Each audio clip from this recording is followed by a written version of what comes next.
Hello again. My name is Nisreen Nasser, and this is my mentor. Tammy Letzinger. Okay, today I'm presenting for my mentor Tammy a summary of Lesson 2.1 Developmental Learning Needs and High-Incidence Disabilities. And what I'm presenting for her, this lesson focus on high-incidence disabilities, including specific learning disabilities, SLD, AHD, emotional disturbance, ED, intellectual disability, ID, autism spectrum disorder, ASD, and speech and language impairment, SLI.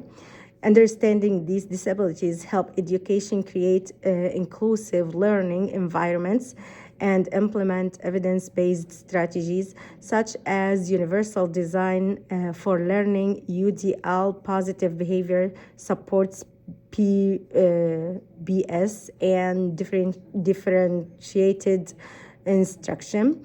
And I'm gonna give her some example, which I show her the example before, but I'm gonna redo it here. But also my mentor told me about the one speech and language impairment. It's considered as the learning needs, but it's not considered as IEP, right? No, it's a related service for us. Service, okay, it's related service. Right, and when you were going over it, you mentioned ADHD, and I explained to you that actually that's categorized under other health impairments. That it's like an umbrella, and the label is other health impairments, and underneath that you can have medical, such as ADHD, ADD, epilepsy. Most of those under other health are medical. Under OHI, right? It's Yeah, all, and you'll notice it's other health. Other health. So it's medical related. Okay. So there's lots. It could be mobility even. So maybe, like I said, we talked about ADHD and ADD, diabetes. All those would be listed under other health impairments. Yeah, and I don't know if we should redo it on the video about the specific learning disabilities, SLD. Like example, a student with dyslexia struggle with reading comprehension, and the strategy we use multisensory instruction. Example like reading aloud, highlight text, key text, and using audiobooks. And for emotional disturbance, ED, example, a student experiences anxiety and has difficulty managing emotion, and we as a strategy we use positive behavior support, PBS, or teach self-regulation strategies and create a calm down corner in the classroom. And intellectual disability, ID, example, a student struggles with problem solving and adaptive skills.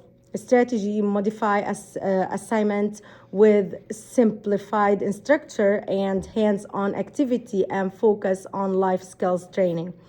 And as an autism spectrum disorder, ASD, example, like a student find transition between activities overwhelming.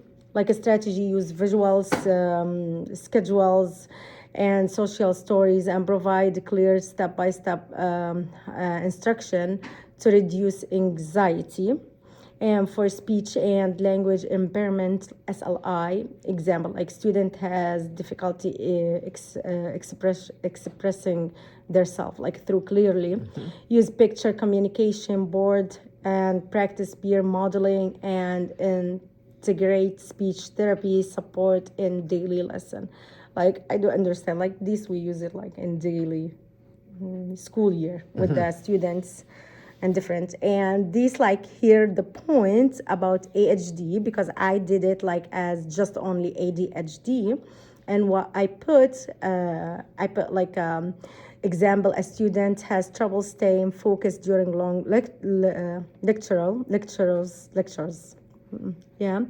And the strategy implements structure routine, provide visual schedules, and use frequent movement break to improve focus. As the OHI, other health impairments, OHI is a category under IDEA, Individual with Disability Education Act, that includes condition causing limited strength, vitality or alertness, affecting a child education performance. Example include like ADHD, epilepsy, the diabetes, like you just told me that, diabetes and heart condition. Example like a student with ADHD receive extra break and movement opportunities to stay focused, provide frequent break and support focus and energy level.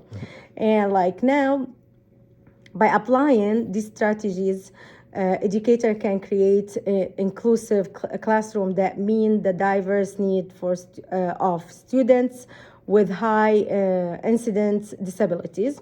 And my question for my mentor, what strategy have you found most effective in managing diverse learning need in a large classroom setting? Okay. Well, I like that you brought up like the different strategies under the different disabilities. So a lot of those strategies, such as ADHD, I give kids maybe a break to stand up and walk around the room, or maybe their emotionality. Sometimes I start my classroom with 5 minutes of just calming music. I love that strategy. I really like, because I see it when you do it, how it helped the students to get calm after like moving around. Yes. And so I think a lot is we go in with our tool belt, we have all these strategies. And so, year to year, it looks different. So, but I think that's one strategy, especially for emotionality, is the calming, to bring the classroom together and make it cohesive. Because it's hard to learn, especially for a student who has ADHD, and it's the end of the day and their medicines wore off and they're all over the place. So they need that little brain break where they can just put their head down and listen to the music. And it's like they used to that routine. Then when they start coming to the class, they feel like, okay, now it's time to relax. And time after time, it helped a lot. And how I say, like, I love this strategy. And how I can balance providing individualized accommodation without unintentionally singling out students. Okay. I like to make sure, and to avoid this, if the student knows their accommodations. I primarily work with 8th grade, which by then it's definitely important, especially moving into high school, that they know what their accommodations are and how to use them. So if they know what they are, it's easier to manage and not make them feel singled out. It's the students who, for whatever the reasons, their parents don't even want them to know they have an IEP, which I think is very unfair to the student, because I equate it to saying, so you want me to, I don't smoke, but say you want me to stop smoking. Well, you make a goal, but you don't tell me.